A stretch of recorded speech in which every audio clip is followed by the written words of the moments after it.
তিনি man of the ম্যাচের পুরস্কার পেয়েছেন। এবং সুপ্রিয় দর্শক,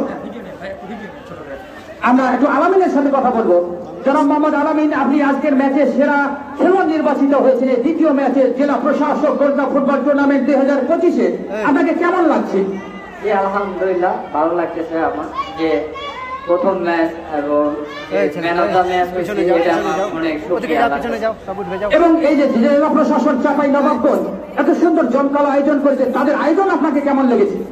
জি আলহামদুলিল্লাহ, অনেক ভালো লাগছে যে এত সুন্দর ভাবে আয়োজন করছে এবং আমার অনেক ভালো লাগছে।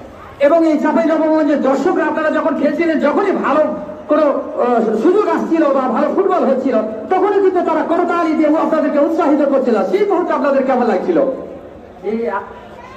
ওইটাইও অনেক ভালো লাগছে যে সবাই আমাদের উত্তেজিত, যে আমাদের অ্যাটাক করতেছি যখন তখন তারা আমাদের সাপোর্ট দিচ্ছে, এটাই আমাদের কাছে অনেক ভালো লাগছে এবং তাদেরকে জানাই ধন্যবাদ। এবং আপনার দল আগামীতে আর কি পর্যায়ে যেতে পারে বলে আপনি প্রত্যাশা করেন? ইনশাল্লাহ আশা করি যে চ্যাম্পিয়ন ট্রফি নেওয়ার চেষ্টা করবে সবাই ইনশাল্লাহ। আন্তরিক ধন্যবাদ জনাব মোহাম্মদ আলামিন, আপনি ভালো থাকবেন এবং আগামীতে আপনাদের সকলের জন্য রইল শুভকামনা। আসসালামু আলাইকুম।